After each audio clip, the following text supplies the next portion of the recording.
Bueno, ¿qué tal? Buenas tardes. Somos pocos pero buenos, así que vamos a dar comienzo a estos dos encuentros, que bueno, se me ocurrió llamarlos los nombres del padre de subversiones y perversiones, ¿no? Eh, Vamos a empezar de pronto por algo interesante, porque el padre en el psicoanálisis, bueno, ocupa un lugar muy importante, ¿no? Que le devana los sesos tanto a Freud como a Lacan, y donde han trabajado ambos muchísimo este concepto. Eh, Vamos a pensar, si nos referimos a Lacan, ¿sí? El primer periodo que Lacan se refiere al nombre del padre es en relación al significante de la ley, ¿sí?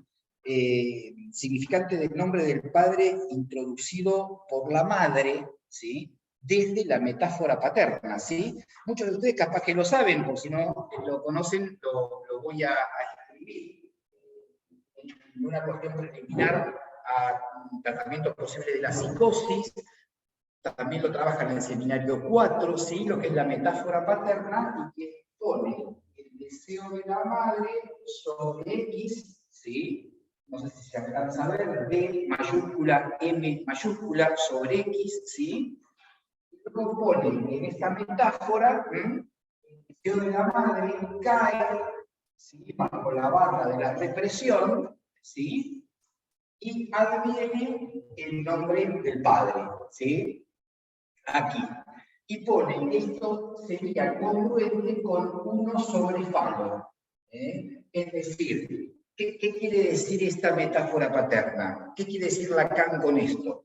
Lo que quiere decir es que si el deseo de la madre cae bajo la barra de la represión, puede advenir el padre, ¿sí? Lo cual el niño caerá de alguna manera como el falo imaginario del otro. Y esto es fundador de la neurosis, es decir, de la neurosis como estructura. Otra manera de escribirlo, ¿sí? Sería, en vez de poner deseo de la madre, ¿sí? A mí me gusta, digamos, en esta metáfora paterna, a mí siempre me llamó la atención que Lacan, cuando pone la palabra deseo, ¿sí? La ubica con la D minúscula. Y en este escrito, en esta fórmula, deseo lo pone con D mayúscula, donde la D mayúscula para Lacan siempre está relacionada a la demanda. Entonces uno podría decir, deseo de la madre, sí, y también esa demanda del otro debe caer para que advenga es el nombre del padre o advenga la ley, ¿sí? Porque vamos después a relacionar el nombre del padre, ¿sí? A la ley, a la interdicción del incesto, ¿sí? Después vamos a avanzar sobre esto, que es el primer tiempo de Lacan allí, ¿sí? También se puede poner esto mismo como acá poner A, ¿sí? A, y acá poner, o sea, el otro, ¿sí? Y aquí abajo poner esta misma A, ¿sí? Que debe caer bajo la barra de la represión, ¿sí? Es decir, ¿para qué? Para que el otro pueda estar como tachado, para que el otro pueda estar como incompleto, ¿sí? Cuando Lacan avanza en la constitución subjetiva, ya estamos hablando un poco más adelante en el seminario 10, en el seminario de la angustia, él se empieza a preguntar también respecto a estas primeras cuestiones inherentes al nombre del padre y a la constitución de la subjetividad, ¿sí? Y va a poner lo siguiente. Pone el campo del otro, por un lado, y pone el campo del sujeto por el otro. ¿Sí? Es decir, A mayúscula, por un lado, y S por el otro. ¿Sí? Entonces, él va a decir que la cosa va marchando de tal manera, ¿sí?, que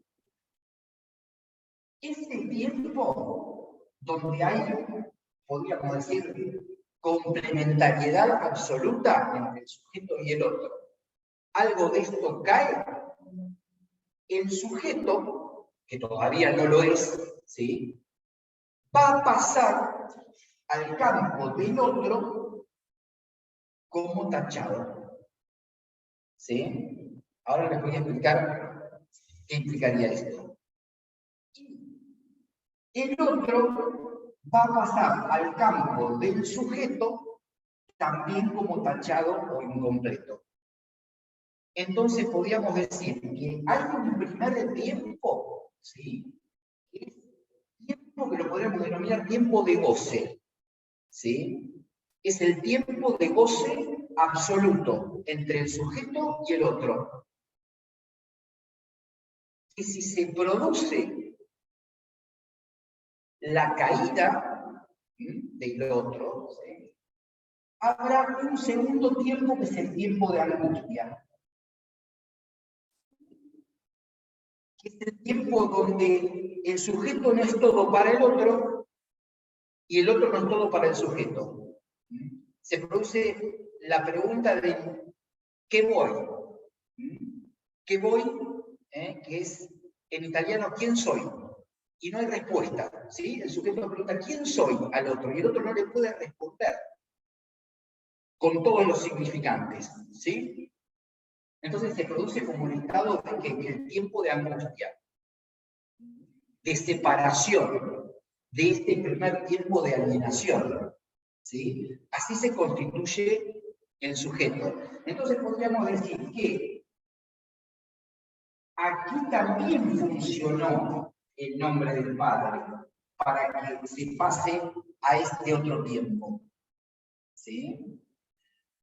¿Y qué va a caer como resto de esta división subjetiva?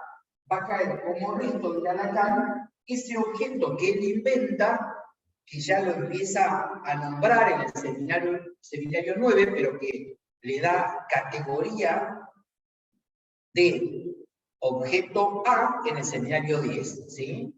Cae como resto de esta constitución el objeto A, objeto causa del deseo. ¿Y qué va a decir?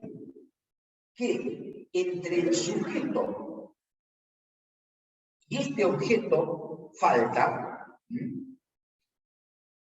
pone aquí un losange, que es un rombito, dice, se constituye el fantasma. ¿Qué es esto? Acá yo les estoy hablando de la neurosis. Les estoy hablando que hay intervención paterna.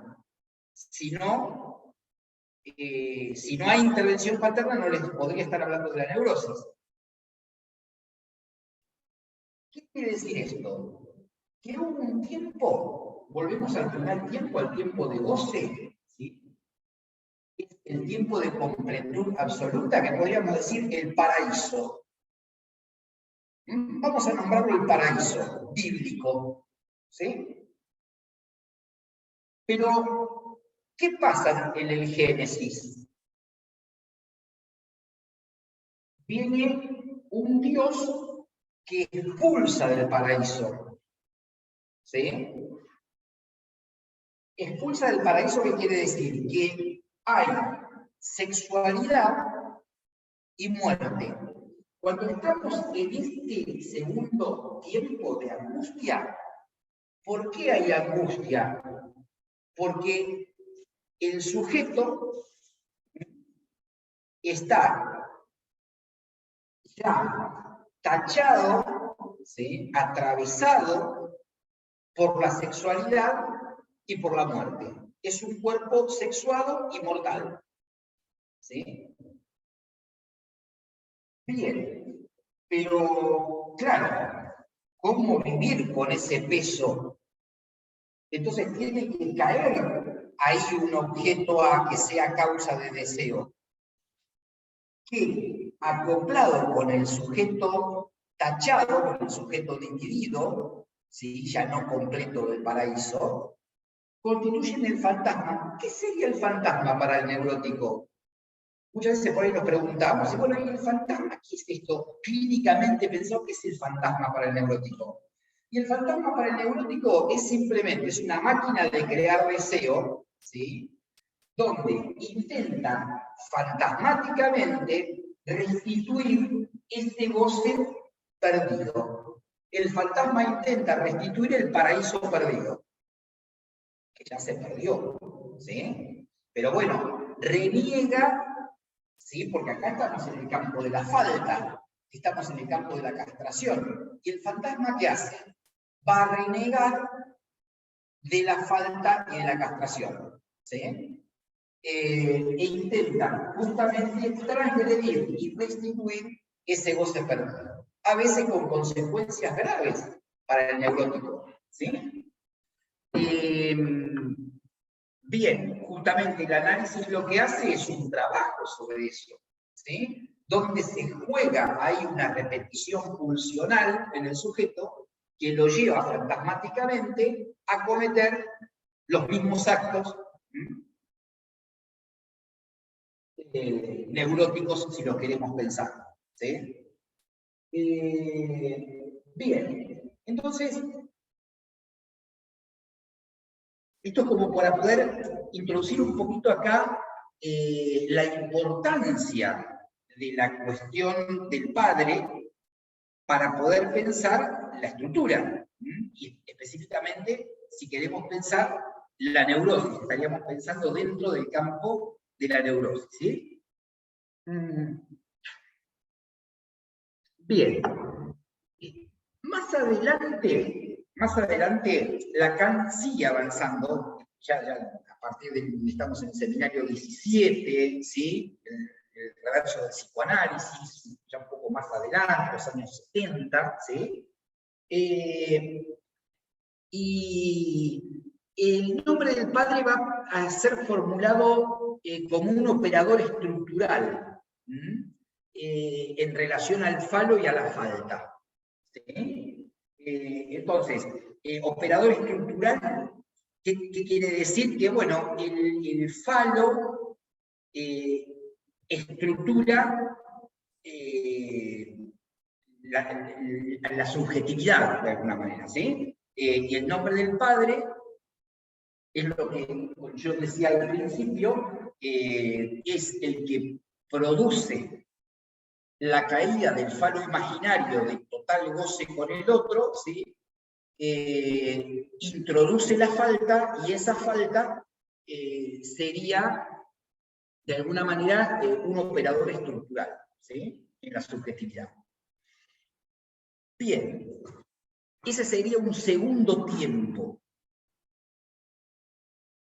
Y de cómo pensar el nombre del padre. Y un tercer momento es el nombre del padre en relación al nuevo Borromeo, ¿sí? Que va a permitir enlazar los tres registros, imaginario, simbólico y real, ¿sí? Tres registros que no están en Freud, ¿sí? Ni imaginario ni simbólico real están en Freud, que Lacan los trabaja de alguna manera leyéndolo a Freud, ¿sí? Podríamos decir, bueno, lo imaginario va a estar más relacionado con toda la cuestión del narcisismo, ¿sí? Lo simbólico va a estar más relacionado con la cuestión de los actos fallidos, de los chistes, de los síntomas, ¿sí? De los lapsus. Ahí está lo simbólico, el inconsciente, ¿sí? Nombrado por Freud, y para Lacan va a estar relacionado al significante, ¿sí? Y lo real, que justamente es lo que no puede estar, ¿cómo diríamos?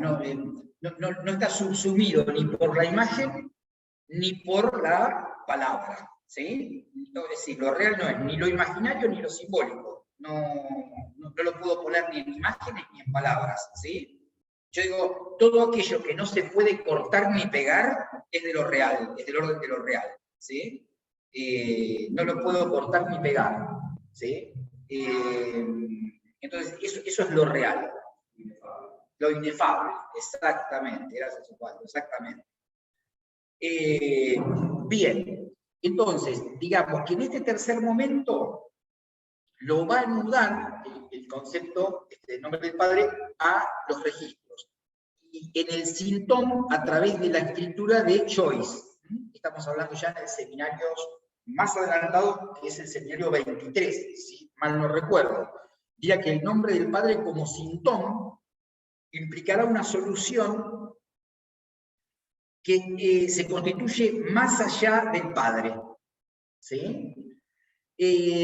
Hay un tema, bueno, ahí en ese seminario trabaja la escritura de Joyce, no nos vamos a detener obviamente en esto, pero hay un texto que yo traje para leerles, que recortar un cachito que me pareció muy interesante, ¿no? De un trabajo de unos analistas de la Universidad de Buenos Aires, ¿no? Y ellos dicen, a Freud viajando por Italia, se le ocurre la posibilidad de cruzar a Grecia. Señala que en el momento que estaba pensándolo, ya estaba sacando los pasajes, o sea que prácticamente ni lo pensó. Relata su vivencia cuando está en la Acrópolis y llama al sentimiento que allí tuvo sentimiento de increencia, como una manera de haber ido más allá de lo familiar. Como diciendo, no puedo creer que estoy acá, ¿no? La idea de Freud es que la realidad de cada neurótico es la de los límites de cada padre. La idea, no del padre de carne y hueso, sino de la realidad paterna, esa realidad humanizada de lo real. Freud aclara que no se trata de que dudase de la existencia de la Acrópolis, sino que dudaba de que pudiera estar ahí, porque no estaba en la realidad familiar, en la realidad paterna. ¿Sí? Freud lo dice así: solo dudé de que pudiese llegar a ver Atenas. Viajar tan lejos me parecía fuera de toda posibilidad, como si lo esencial en el éxito fuera haber llegado más lejos que el padre, y como si continuara prohibido querer sobrepasar al padre. ¿Sí? Digamos, como que ahí se le arma ahí un brollo, ¿no? Un embrollo a Freud con la cuestión del padre y con el poder ir más allá del padre. ¿Sí? Hay cuestiones que las vamos a discutir, ¿sí? Yo hoy espero poder llegar hoy, si no la próxima, cuando hagamos el segundo encuentro, por ahí hoy llegamos. Tengo mi pensamiento con respecto a cuál es el límite de Freud, a cuál es la crítica que hace Lacan y el lacanismo a los límites de Freud, y a mí me gustaría hacer una crítica también al lacanismo con respecto a cómo piensan los límites de Freud, ¿sí? Porque, digamos, se ha hecho muy esto de que Lacan fue más allá del padre, ¿no? Y Lacan va más allá del padre, y la clínica lacaniana fue más allá de la clínica freudiana y fue más allá del padre, termina imaginarizando algo que habría que pensar cómo lo pensó Freud, ¿sí? Y retomar un poco esa lectura. Hacia ahí vamos, pero vamos bajando de a poquito las cámaras, ¿sí? Si volvemos un poco a la época del seminario 4, el seminario 5, en los escritos, como les decía, de una cuestión preliminar a todo tratamiento posible de la psicosis, durante los mismos textos, estos textos, la pregunta por la falta le permite articular en los tres registros la pregunta, justamente, ¿qué es un padre? A partir de la falta. La pregunta por la falta es lo que le permite a Lacan articular qué es un padre, ¿sí? Entonces, va a ir definiendo tres tipos de padre, ¿sí? ¿Que están en Freud? Sí, de alguna manera, pero él los define mucho más gráficamente de lo que lo hace Freud, tomando los textos freudianos, obviamente, ¿sí? Entonces habla del padre imaginario, ¿sí? Porque él trabaja en el seminario 4 y el seminario 5, la cuestión de la falta y la falta de objetos, ¿sí? Que no me voy a detener tampoco en privación, frustración, castración, porque no viene al caso y nos iríamos un poco por las ramas. Y donde ahí él pone la falta, el objeto y el agente, ¿sí? Pero eso lo voy a pasar por ahora, lo voy a pasar un poquito de largo. Si alguien quiere ubicar estas cuestiones con respecto a la falta de objeto que les decía, yo escribí un libro que se llama Teoría Clínica y Práctica del Psicoanálisis, ¿sí? Y ahí en ese libro está en la biblioteca del seminario freudiano. Si ustedes quieren pueden pedir el libro en la biblioteca y ahí yo trabajo las tres formas de la falta en Lacan, ¿sí? Por ahora lo vamos a pasar. Pero esto a él le da lugar a poder pensar o definir allí los tres tipos de padres, ¿sí? El padre imaginario, el padre simbólico y el padre real. Yo creo que en esa época el padre real todavía está más ligado al padre de la realidad. Como yo lo entendería, exactamente, de carne y hueso, exactamente. Él al padre imaginario lo va a describir como el padre terrorífico de la horda paterna de Totem y Tabú, ¿sí? O sea, lo saca a través del texto de 1913 de Freud, llamado Totem y Tabú, ¿sí?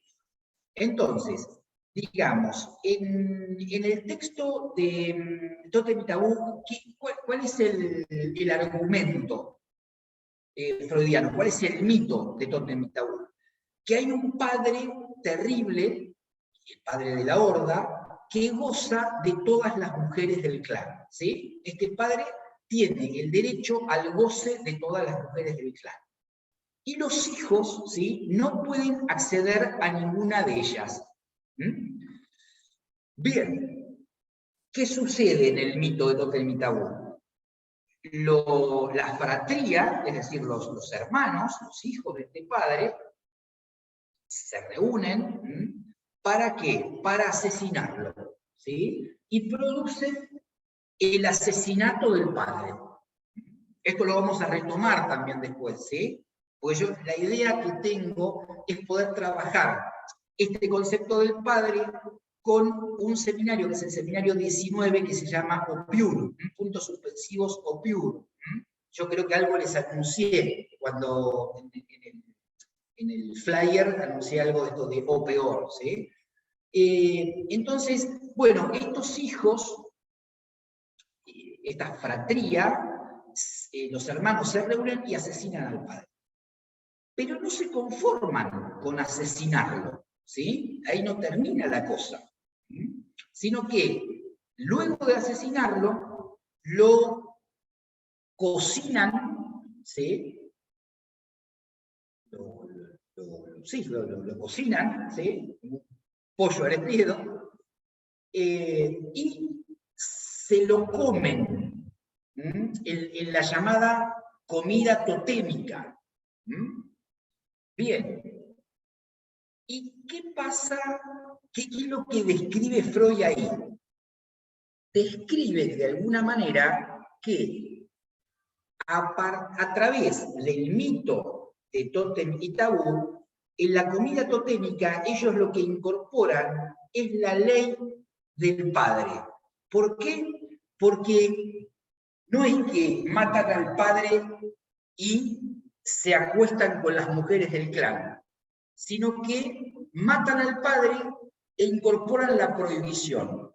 Está prohibido acostarse con las mujeres del mismo clan. Entonces, salen a lo que se denominaría la exogamia, ¿sí? Es decir, que la cultura, según el mito de Tótem y Tabú, se forma a partir de la prohibición, ¿sí? Es decir, que la prohibición hace justamente a la ley. Y acá enganchamos este segundo concepto de padre, que es el padre simbólico, que tendría que ver con el nombre del padre, que es la primera fórmula que yo les planteaba cuando comenzamos, ¿sí? Por ahí, como no se veía muy bien, yo les ponía deseo de la madre, ¿se acuerdan? Sobre el deseo de la madre que cae, podríamos decir, bajo la barra de la represión, y aparece el nombre del padre. Apagando una luz a ver si se ve después. Pues capaz que te hace. ¿No? Claro, claro. Acá dice deseo de la madre, está bajo la barra, nombre del padre. Entonces sería nombre del padre, sería el nombre del padre, ya estaríamos hablando como estaríamos hablando del padre simbólico. Es decir, aquel que pone la ley. ¿Cómo lo dice Lacan? Con una doble sanción. No te acostarás con tu madre, no reintegrarás tu producto. ¿Sí? Es una doble sanción. Hacia el hijo y hacia la madre. ¿Sí? Hacia el hijo no te acostarás con tu madre y hacia la madre no reintegrarás tu producto. Prohibición del incesto. ¿Sí? Y aquí tenemos entonces el padre simbólico. Y el padre real, ¿sí? Lacan dice de alguna manera que es aquel que hace de su mujer la causa de su deseo. Ese es el padre real. Es decir, hace de su mujer la causa de su deseo, lo cual ¿qué hace? Lo aleja al hijo de la madre. Para verlo más graficado en la clínica, no hay nada mejor que recurrir al caso Juanito, ¿sí? Juanito, ¿sí? El caso típico del 1909 de Freud, ¿sí? El caso de una fobia de un niño, de análisis de la fobia de un niño de 5 años, ¿sí? Tampoco me voy a detener demasiado por ahí en el caso Juanito, pero ¿cuál era el problema de Juanito? El problema de Juanito es que el niño le tenía fobia a los caballos, ¿sí? El chico no podía salir a la calle porque le tenía miedo a los caballos, hacían los esfuerzos de alguna manera para bueno, que supere esa angustia, ¿sí? Y el nene en un momento va de paseo un domingo al Palacio de Schönbrunn, en Viena. En el Palacio de Schönbrunn, bueno, si ustedes van hoy a Viena, está muy parecido a la época de Freud, van a ver los caballos con los carros y los mateos, ¿sí? que pasean a la gente. En ese momento eran los medios de transporte, hoy se hace por turismo, ¿sí? Y cuando salen, cuando van a entrar al Palacio de Schönbrunn, el nene genera un estado de angustia insoportable que la madre se lo tiene que llevar de vuelta y le dice el caballo, ¿no? Entonces Freud, ¿no? lo llevan porque el papá trabajaba en la ópera de Viena, era el director de la ópera de Viena, Herbert Graf se llamaba el papá de Juanito, y Herbert era amigo de Freud, se encontraban en un bar muy cerca del consultorio de Freud de la ópera de Viena, y se conocían a través de ese bar. y le dice, y el padre de Juanito le gustaba leer a Freud. Freud no era muy leído en esa época, ¿sí? Por lo general lo trataban de charlatán, bueno, como que no tenía mucho interés científico la lectura de Freud. Pero el papá de Juanito estaba interesado y lo leía mucho y dice, bueno, a mí me gustaría que lo atienda a mi hijo. Entonces Freud lo atiende a Juanito y el nene en un momento le dice, esto para ver la cuestión del significante, ¿no? Cómo juega el significante en la clínica, ¿sí? Y también la importancia de lo que es el significante del nombre del padre, cuando este significante está ausente, ¿sí? Entonces, el nene le dice en un momento a Freud lo siguiente. Dice así. Wagen, o sea, W-A-G-E-N. Wagen dem Fer. ¿Sí? ¿Qué quiere decir en alemán Wagen dem Fer? Quiere decir Wagen dem quiere decir a causa de. En alemán, Wagen dem quiere decir a causa de. Fer quiere decir caballo. ¿Sí? Perdón, Wagen. Wagen dem Fer. A causa del caballo. Y le sigue diciendo Juanito a Freud. Lo que pasa, don Freud, es que a causa del caballo me pesqué esta tontería. Léanlo, Juanito es divino, es un pibe que realmente da ganas de, no sé, de ponerse a jugar con él, de darle un abrazo. Cuando uno lee el caso Juanito, realmente es maravilloso para el pibe, además tiene una chispa impresionante, ¿sí? Un pibe muy bobina, muy, ¿no? Muy bicho, ¿sí? Y entabla enseguida esta referencia con Freud. Y le dice, maestro, a causa del caballo me pesqué esta tontería, le dice el pibe, ¿sí? ¿Y qué lee Freud? ¿Qué lee Freud? El significante. Eso que no existía la palabra el significante para Freud, porque no estaba, digamos, relacionado con Ferdinand de Saussure, Freud, ¿sí? Pero Freud es un adelantado, ¿sí?, de la lingüística. Y lee a la letra. Entonces, ¿Freud qué lee? ¿Ven bien? ¿Sí? Es homofónico con Wagen, lo pongo con Jensis, W-A-G-E-N, Wagen. Wagen, ¿sí?, es como Volkswagen. Si yo le digo a ustedes, Volkswagen, ¿qué quiere decir Volkswagen? La B corta se pronuncia F en alemán, ¿sí? Y la W se pronuncia B corta. Volkswagen. ¿Qué me dicen? Es un auto, ¿sí? Sí, porque Volks quiere decir pueblo. Y Wagen quiere decir carro. Carro del pueblo o auto del pueblo, ¿sí? Porque era un auto que había hecho hacer Hitler, digamos, dentro de su, no sé cómo decirlo, bueno, populismo, si lo queremos pensar, el populismo nazi había hecho un auto populista para que la gente pueda tener autos, ¿sí? Entonces, bueno, y lo terminó nombrando Volkswagen. Pero Wagen quiere decir carro. Freud lee Wagen Pferd. Carro, caballo. ¿Y de qué se aviva?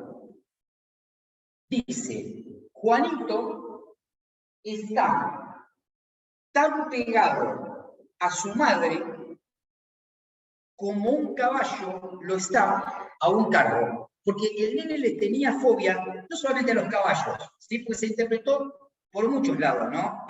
De que el caballo era el padre, ¿sí? No, el caballo en realidad era la falta de intervención paterna, ¿sí? Si queremos pensar el caballo como el padre. Pero volvamos a lo mismo, el tema de cómo articulamos a partir de la falta. Porque el psicoanálisis no lo podemos pensar si no lo podemos pensar a partir de la falta. Si lo pensamos a partir de la completud, estábamos en problemas, ¿sí? Entonces, digamos, como analistas, lo que tenemos que hacer cuando estamos en nuestros consultorios escuchando a un paciente es tratar de escuchar a partir de la falta. En este caso, a partir de la falta de la intervención de un padre. Juanito está desesperado intentando llamar al padre a que intervenga para separarlo de la madre, ¿sí? Porque el niño estaba tan pegado a la madre como el caballo lo estaba buscando. Y ahí es donde le dice, flaco, tenés que hacer algo acá, ¿sí? Por eso uno cuando trabaja con niños, ¿sí? Trabaja también con los padres, ¿sí? Porque obviamente que es necesario también el relato del otro. Si el discurso es el discurso del otro, y el niño es hablado por el otro, en los tiempos de constitución subjetiva. Entonces es importante, de pronto, ubicar la fantasmática de los padres en el trabajo con niños, ¿sí? No nos vamos a detener en esto tampoco, porque no vamos a hablar de clínica de niños, pero bueno, es como para poder ubicar, entonces, que el padre simbólico es el significante del nombre del padre. ¿Qué quiere decir esto? Que si patina este significante, si patina la función paterna, si la madre no le da lugar al padre y fagocita de alguna manera a este niño, bueno, pues entonces lo que tenemos como resultado es, en el caso de Juanito, una fobia, ¿sí? O sea, decimos, lo que tenemos como resultado es una neurosis. Después vemos qué camino tomará la neurosis, si será una histeria, si será una neurosis obsesiva o si será una fobia. Bien, sabemos muy bien, sí, ¿cómo no?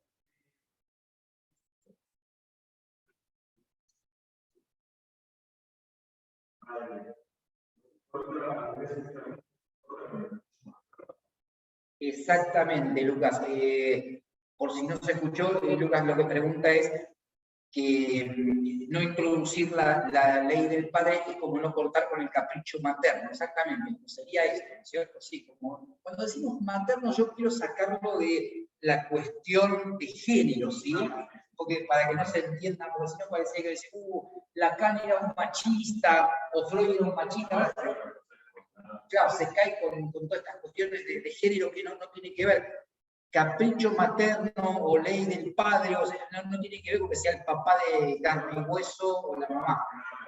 Sino, claro, la lógica del otro, el capricho del otro, que puede ser varón, claro. Exacto, es la función, la función. Entonces, claro, cuando hay un otro caprichoso, digamos, ¿no? Como vos decís, y este capricho del otro genera de alguna manera, claro, que no puede intervenir la función paterna y no haya corte, ¿sí? Entonces, el síntoma en la neurosis lo que está denunciando es esto, ¿sí? El síntoma es como el retorno o la denuncia de algo que hay que ver. Y que el analista, bueno, irá leyendo en la medida que pueda ir avanzando con el análisis, ¿verdad? Bien.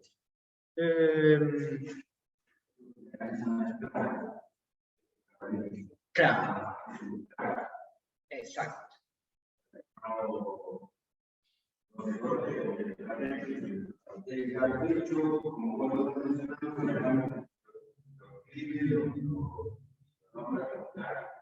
Claro, como el estrago materno. Claro.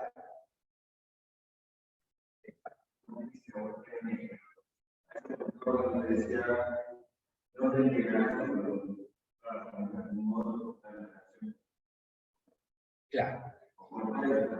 Claro, porque ¿qué pasaba? En el caso de Juanito, la mamá se lo llevaba al nene a la cama, podemos decir, ¿no? ¿Por qué? Porque el papá estaba más preocupado por su madre que por su hijo, ¿sí? O por su señora. Por eso acá interviene también el padre real, que decimos es el que hace de su mujer la causa de su deseo.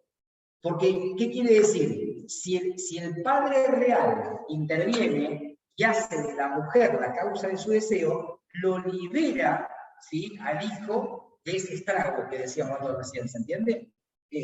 Pero claro, el padre, en vez de estar haciendo de su mujer la causa de su deseo, lo dejaba a la mujer con el nene todo el tiempo en la cama y se iba a ver si a la mamá le faltaba, no sé, algo que no compró en el almacén, o se olvidó algo en la verdulería, digamos, siempre estaba preocupado por su madre. No, era un padre como no a la altura de la función y que estaba más de hijo de la madre que de padre del hijo. ¿Se entiende? Porque el papá de Juanito, Evergraf, estaba más del lado de hijo de la mamá que papá de su hijo. Claro, es maravilloso, sí. Lo recomiendo porque se van a divertir mucho y está muy bueno y es muy actual, ¿sí? Porque uno siempre dice, bueno, el psicoanálisis pasó de moda y dice, no pasó nada de moda porque esto pasa hoy y lo escuchamos en la clínica todo el tiempo, ¿sí? Estas mamás que están todo el tiempo arriba de los hijos y el papá que está con el celular, pelotudeando todo el tiempo o enganchado con el laburo o no sé qué cuánto, y el nene queda pegado ahí al goce materno y empieza a hacer un montón de síntomas que los conocemos, como, no sé, ataques de pánico, es totalmente actual esto. Uno dice, leemos el caso Juanito 1909, claro, no, eso pasó de moda. No, se ve todos los días. Juanito está lleno de Juanitos, ¿sí? Por eso está bueno leer, porque podemos escuchar justamente que la clínica freudiana es totalmente actual, que no pasó de moda, ¿sí? Que estos síntomas los vemos todos los días en nuestro consultorio, y que la intervención del analista allí produce efectos clínicos liberadores. Que vieron que muchas veces por ahí uno dice, no, porque el psicoanálisis lleva muchísimos años para poder, uno dice, no, a ver, en la clínica con niños, en la clínica con adolescentes, el psicoanálisis es dinámico, ¿sí? No es que uno lo va a tener al nene 25 años en análisis. Es un estereotipo, exactamente. Si no, pues hay que ir a las terapias breves para hacer ya. No, a ver, mi terapia breve y mi terapia no breve. Lo que hay que tratar es de intervenir, ¿sí? De tal manera que uno pueda liberar al sujeto de los amarres del goce del otro, ¿sí? Y eso en cada caso hay que escuchar, porque por ahí escuchó Baden-Denfer, ¿sí? Escuchó Carlos. Pero bueno, Carlos Caballo, pero bueno, nosotros iremos escuchando en la clínica también en qué lugares está atrapado ese niño, esa niña que está haciendo síntomas y nos está diciendo algo. Ni hablar en los casos que tenemos, por ejemplo, de chicos con déficit de atención, todas estas cuestiones que se ven tan a menudo hoy en las escuelas, ¿sí? Y lo dicen, no, pues tiene déficit de atención. Y es un problema neurológico. Y uno diría, bueno, a ver, ¿cuántos niños con déficit de atención tienen problemas neurológicos? Y uno se pone a pensar y hace realmente una estadística y dice, no, neurológicamente, si uno hiciera un mapeo cerebral, capaz que de 100 chicos de problemas de atención, capaz que hay 1 o 2 con problemas neurológicos. Pero hay 98 que no son problemas neurológicos. El chico está con una disatención porque está intentando decirnos algo que no lo podemos descifrar, ¿sí? Y ahí está la intervención del analista, es fundamental, que no es enseñarle al nene, te tenés que portar bien en el aula, o sea, le damos la ritalina para que no haga pelotas. Entonces, bueno, a ver, ¿qué nos está diciendo ese nene con esto? Y escuchar, el tema es que cada vez se escucha menos, ¿sí? Y este es un grave problema, ¿no? Bueno, bien, vamos a seguir avanzando un poquito más, entonces, en lo que me voy a tratar de ir metiendo un poquito más en el tema, las consideraciones sobre la perversión, ¿sí? Yo acá voy a tomar un juego de palabras para referirme a la perversión, no como lo hace Lacan, de perversión, porque Lacan toma, ¿no es cierto?, en el seminario 22, ¿sí? RCI, ¿sí? Él habla de Pere en francés, quiere decir padre, ¿sí? Y así se escribe. P-E-R-E, con el acento al revés, es Pere, ¿sí? Versión, y versión sí es versión, como en español, ¿sí? Que es versión hacia el padre, o la versión del padre, ¿sí? Él hace ese juego homofónico, de alguna manera, entre perversión y perversión. Entonces, voy a leer algo que también me encantó, que dice así.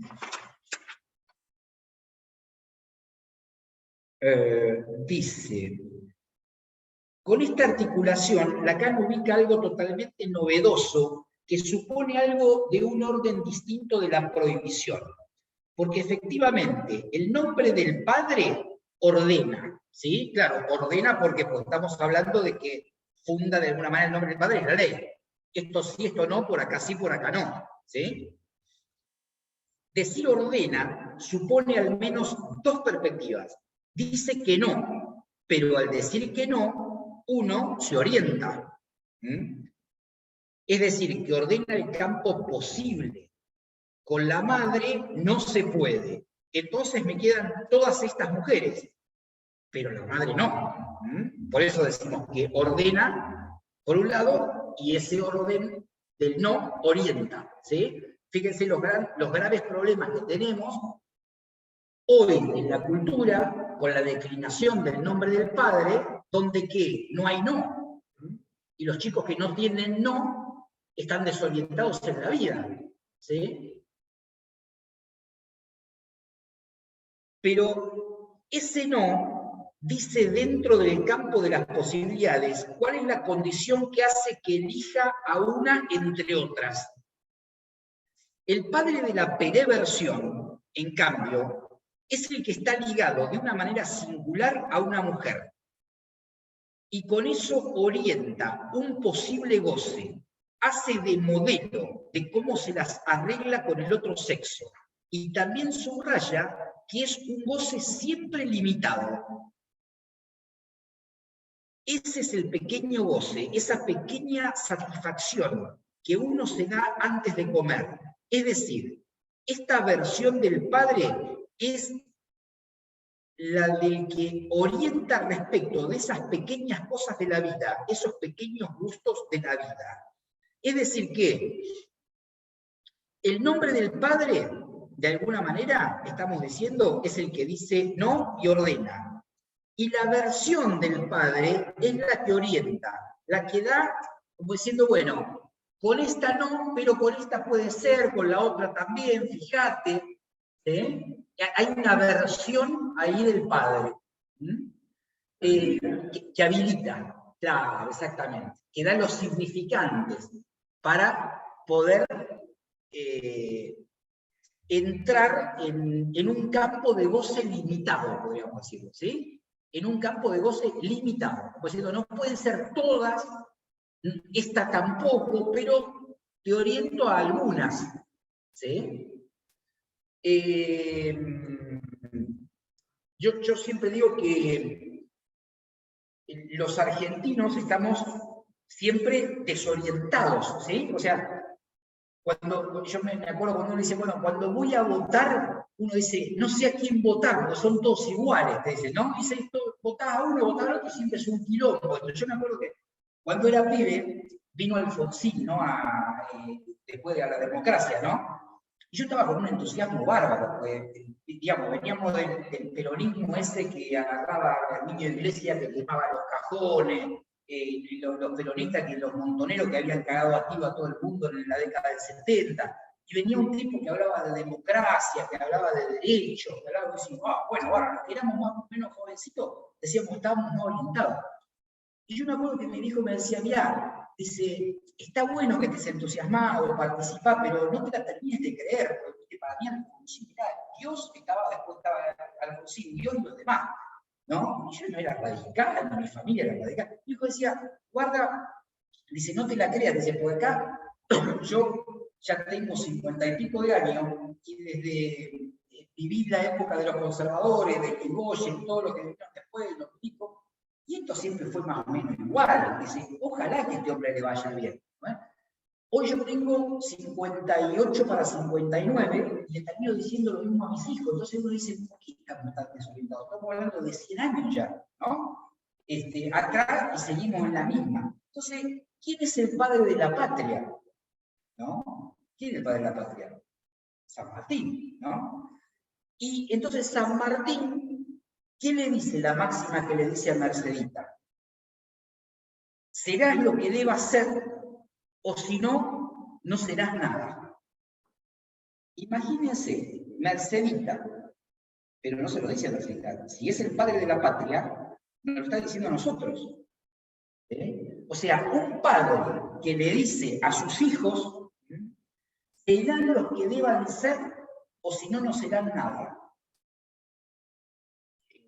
Postulado kantiano, ¿no? Bien kantiano, además, ¿no? Porque además estaba formado en la escuela militar de España bajo una égida kantiana absoluta, San Martín.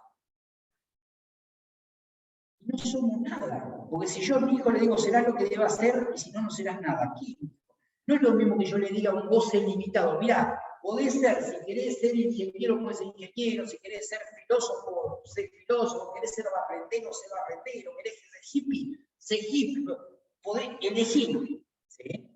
Ahora, si yo le digo, serás lo que debas hacer, o si no, no serás nada, seguimos dando vueltas, hace 200 años que estamos dando vueltas. ¿Sí? Digamos, y hasta que no podamos reformular esa máxima, vamos a estar complicados. ¿Se entiende? O sea que fíjense la palabra de un padre, la pereversión, la versión de un padre, lo que genera en el otro.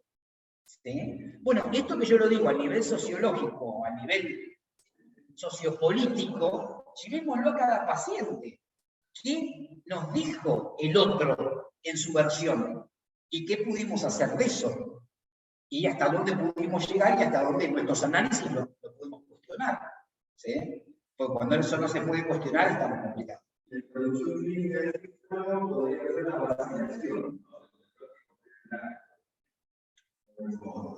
Por ejemplo,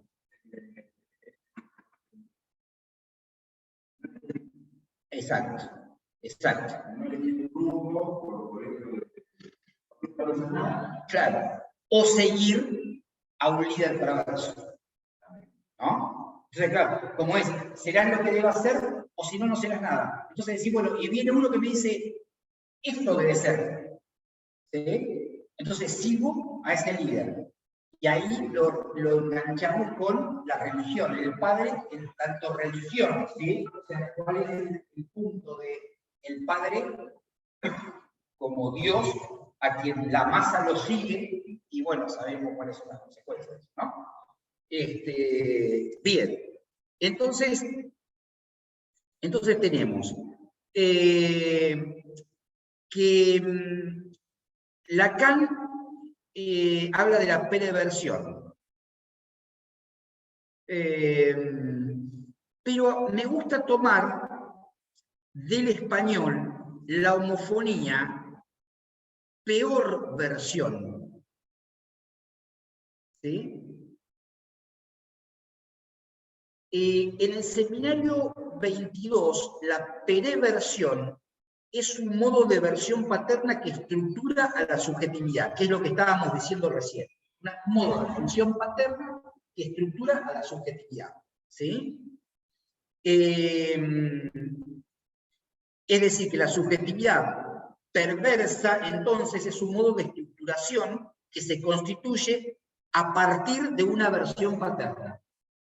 ¿Sí? Y el fantasma, buscamos el fantasma, es lo que me dice, si haces esto, ¿no? Seguime que no te voy a dejar ahogar, ¿no? Sabemos lo que pasó. Es una versión imaginaria del padre que produce esa estructura, la perversa, es decir, renegatoria de la falta. Claro. Exactamente, exactamente. Tal cual, tal cual.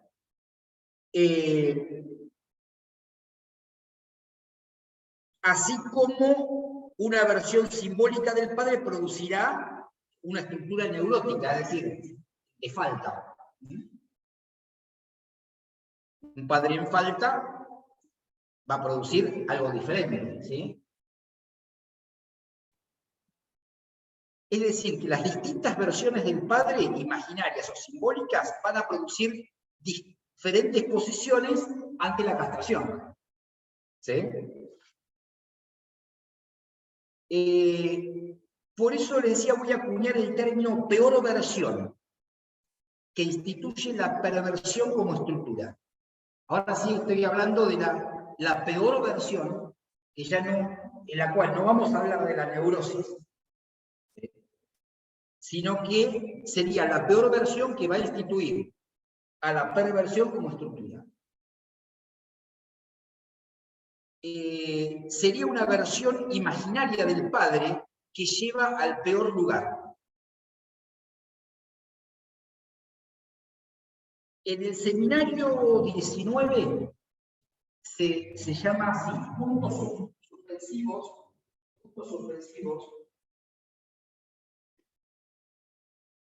o più, o pire, o pire, o peor, puntos suspensivos o più, seminario 19. Lo que va a decir Lacan es, allí no hay relación sexual. Ahí es donde Lacan aparece en los diarios de París y se ve conmocionado. Lacan era un personaje, digamos, relativamente conocido en la intelectualidad parisina en ese momento. Bueno, como era Sartre, como era, ¿cómo se llama? Foucault, bueno, toda esa gran época, Strogan. Entonces, aparece en uno de los diarios de París, Lacan dijo que no hay relación sexual. Y digo, ¿no? Como diciendo, ¿qué dices? No puede, ¿no? Es decir, no hay relación sexual, diría yo, ¿cómo se ve esto? No hay relación sexual, o peor,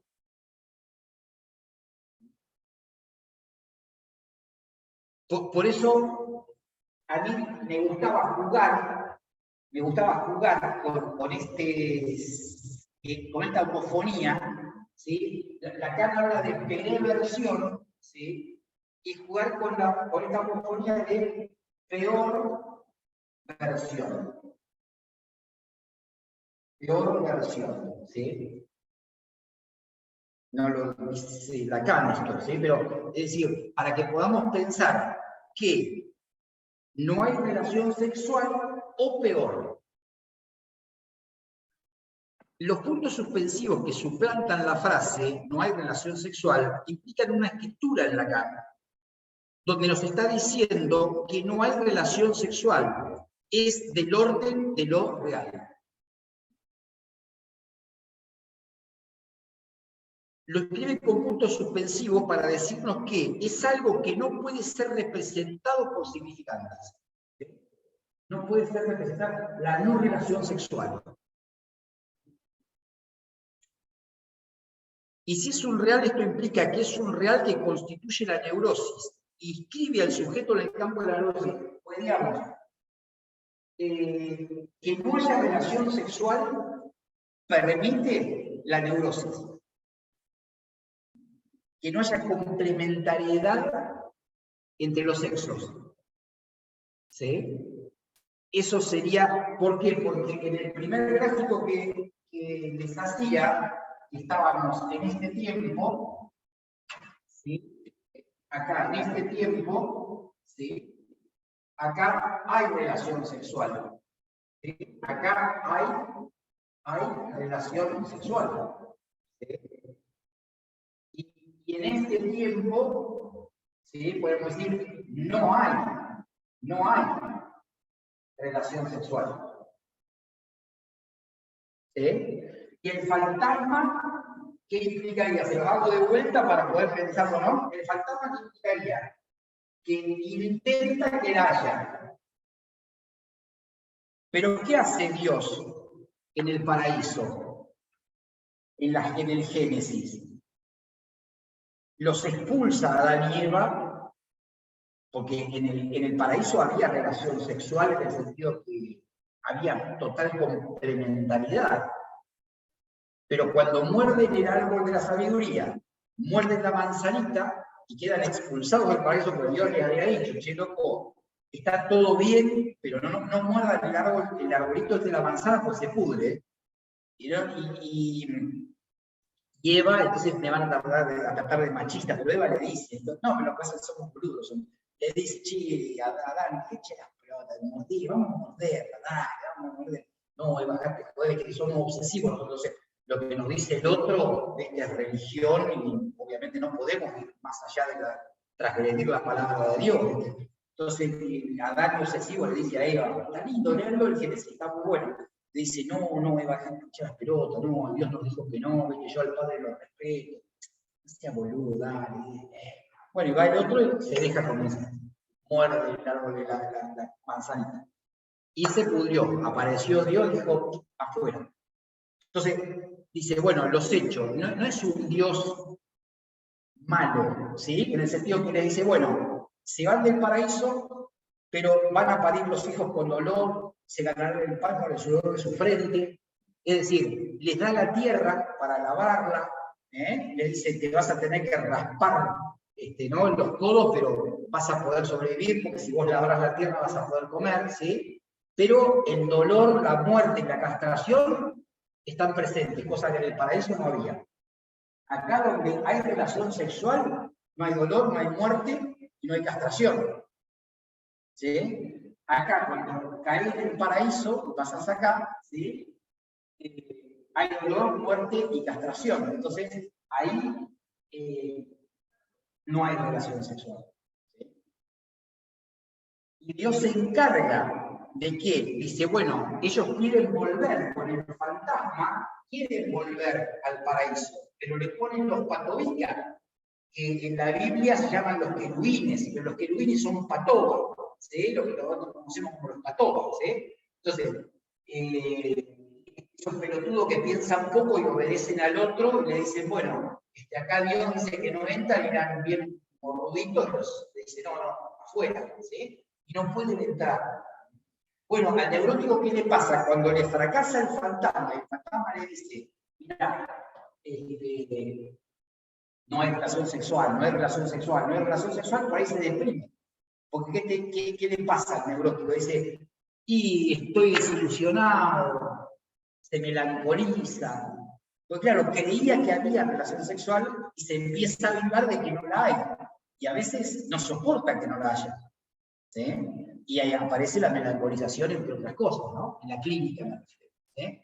Digo todo esto para pensarlo clínicamente, no sé para qué estamos hablando de todo esto, ¿sí?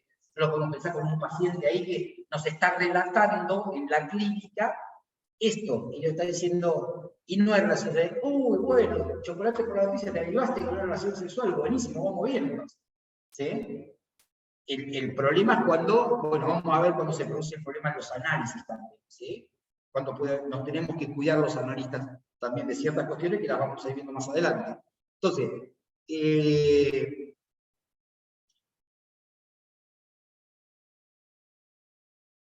lo escribe con puntos suspensivos, entonces, para decirnos que es algo que no puede ser representado por significantes, ¿sí? Perfecto. No hay relación sexual, sería la prohibición del incesto.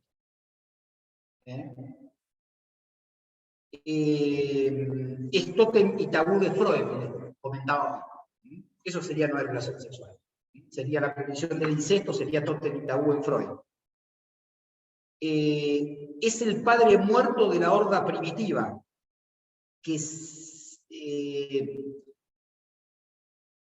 sí accedía a la relación sexual, porque el padre de la horda primitiva, ¿sí? El protopadre, accedía a la relación sexual, pero lo matan.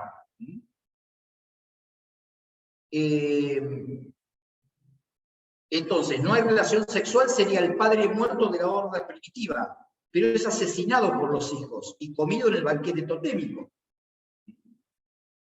Por eso se incorpora a la ley y no hay relación sexual. Desde aquí no hay relación sexual incestuosa, y Lacan lo que dice es que si la hubiera, sería peor. Vendría lo peor. Sería lo peor en términos del malestar en la cultura. Esto es que si hubiera relación sexual desaparecería la cultura. Yo ponía ahí, es el caso de, tenemos actualmente, digo, para llevarlo a la actualidad, la guerra de Ucrania con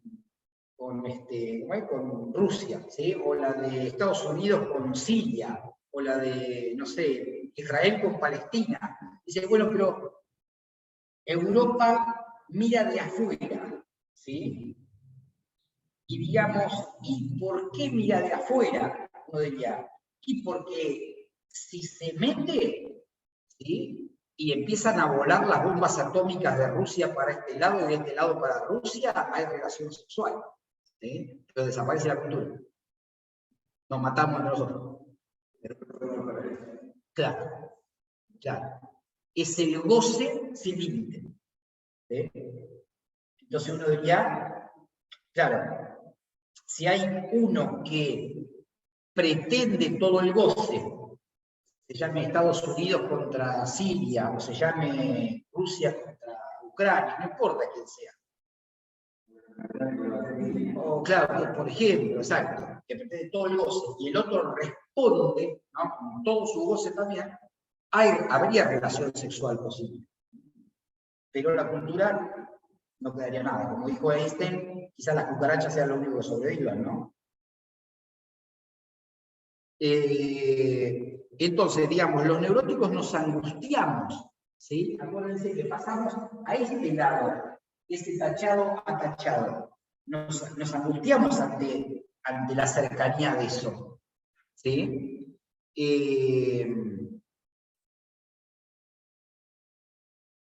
Y decimos, no van a avanzar más en el goce destructivo, ¿sí? Se nos torna casi insoportable pensar que tiren bombas contra un jardín de infantes, una guardería, un hospital, ¿sí? Se nos torna insoportable y angustiante, ¿sí?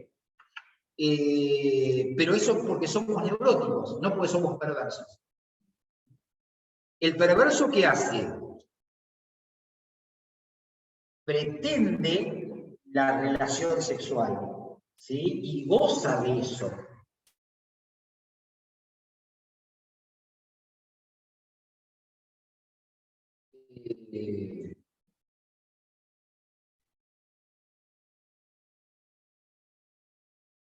La relación sexual siempre es en términos singulares y en este caso con reglas establecidas entre uno y otro, ¿no? Pero bueno, la idea sería, bueno, no hay relación sexual, porque no llegué, está la insatisfacción, porque no llegué al orgasmo, porque, no sé, no tuve erección, o porque no hay relación sexual, porque, por ejemplo, aparecen las películas y aparecen los analizantes diciendo, y ¿sabe qué pasa? Que me acabo de separar de mi mujer porque me echó a la mierda de casa. Ajá, pero yo la amo profundamente, estoy destruido, vengo acá porque estoy destruido. O sea, no doy más, por favor ayúdenme porque me quiero matar, la vida ya no tiene más sentido para mí porque yo a mi mujer la amo y me echó a la mierda de casa. Ajá, pero ¿por qué lo echó a la mierda de su casa?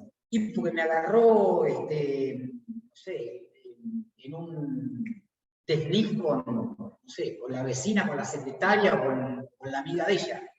Pero usted en realidad tenía, bueno, sí, una sexualidad espectacular, y con la secretaria, la vecina o la amiga, como no, nada, desastre. Ajá, pero usted una vez sola, no, hace un año que venía con la secretaria. Entonces uno dice, ¿y eso? Es decir, no es relación sexual. Es decir, ahí donde parecía que la había, porque dice, no había mejor cosa que con mi mujer, ahí donde parecía que la había, apareció el síntoma, claro. Y apareció el síntoma, apareció la neurosis. Le trajo un montón de kilómetros. ¿Sí? Porque el fantasma que le dijo también, no, debe ser mejor con esta, o debe ser mejor con el otro, debe ser mejor con el otro. La ilusión de. Cuando cae la ilusión aparece la melancolización. Dice, ahí me quiero matar, ¿no? Después vamos a ver, para la próxima vez yo les voy a leer un caso clínico muy interesante de un adolescente con un intento de suicidio, y bueno, y cómo se juegan ahí los significantes en relación al padre, muy interesante. Vamos a tratar de leer ese caso clínico para que se pueda ubicar bien en la clínica, ¿sí? Con un paciente. Bueno, entonces, en Freud vemos cómo la relación sexual incestuosa está primariamente reprimida, ¿sí? Esto es lo mismo que decir que no hay acceso al incesto y al parricidio. Es decir, relación sexual implica que hay incesto y parricidio. ¿Sí?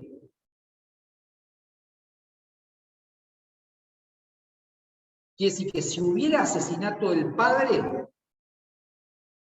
y hubiera incesto, sería lo peor.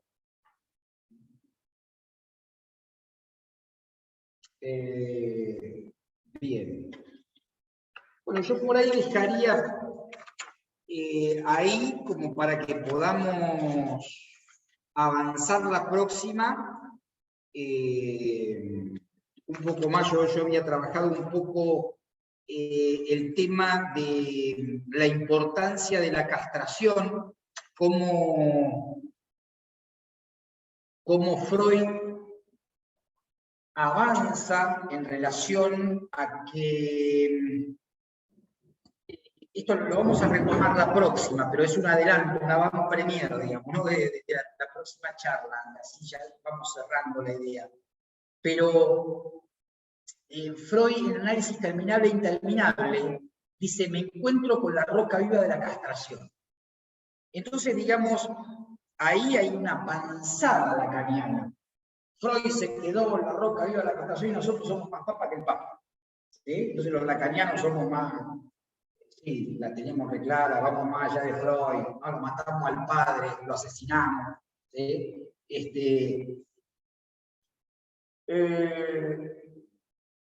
Y yo me pregunto,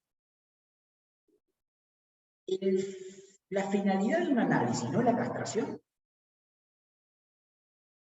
Si el análisis es la roca, él se encuentra con la roca vía la castración. La finalidad de un análisis, ¿no es la castración? ¿No padecemos actualmente en las estructuras psicoanalíticas la renegación de la castración? Padecemos justamente ahí donde el narcisismo toma un rol fundamental. Y no hay detenimiento ante la castración. Al contrario, se avanza y se reniega de ella. Entonces, ¿por qué no nos ponemos a pensar con los grandes quilombos que hay en las instituciones psicoanalíticas lacanianas hoy en el mundo? ¿Sí? En esta y en el mundo, no solamente. ¿Sí? Decimos, bueno, ¿qué pasa que no escuchamos a un Freud donde dice detengámonos ante la roca viva de la castración?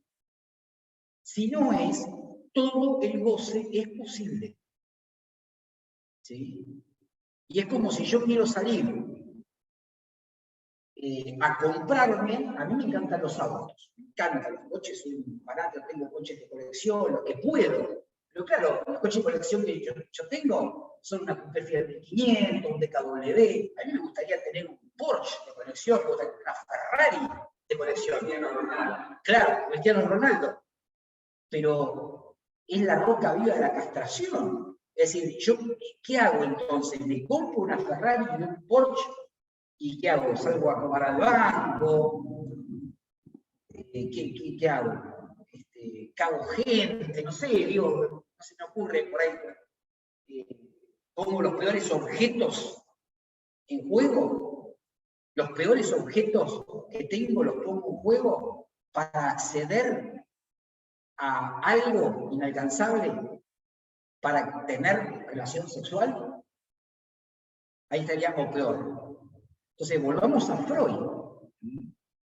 Entonces, retorno a Lacan está bueno. Si retomemos a Freud también, retomemos a Freud y aprendamos de él.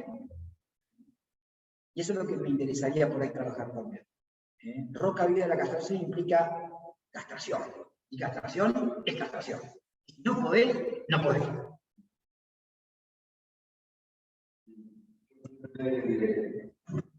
Pienso que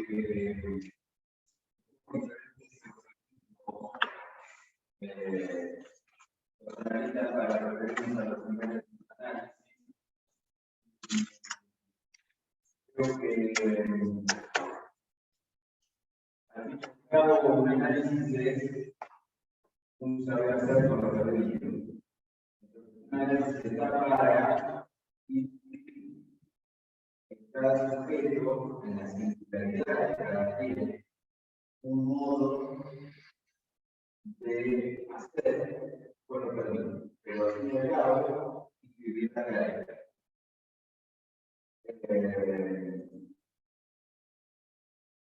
Es identificado la supervivencia.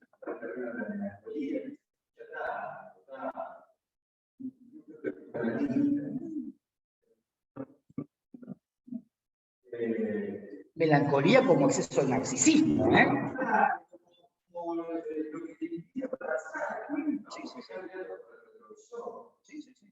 Sí.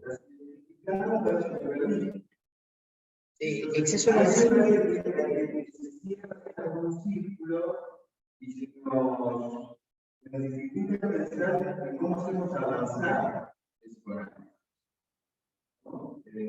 Estoy de acuerdo, Walter. el ir más allá del padre, de alguna manera, se nos retoma más como hay relación sexual y como la ruptura de la relación. Ahí está. El más allá termina siendo un más acá.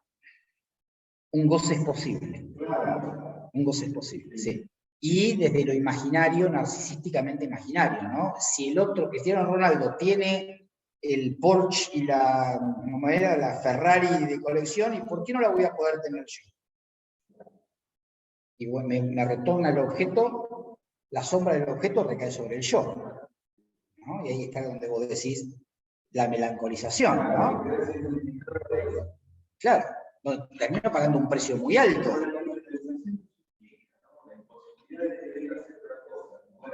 Claro, el detenimiento, exactamente, el detenimiento. Sí. Bueno, porque obviamente que ese exceso de narcisismo me termina llevando al detenimiento, a la producción. Sí, no hay duda. Bueno, si les parece, dejamos por ahora y continuamos la próxima. Desde ya, muchas gracias por estar y veremos cómo seguimos.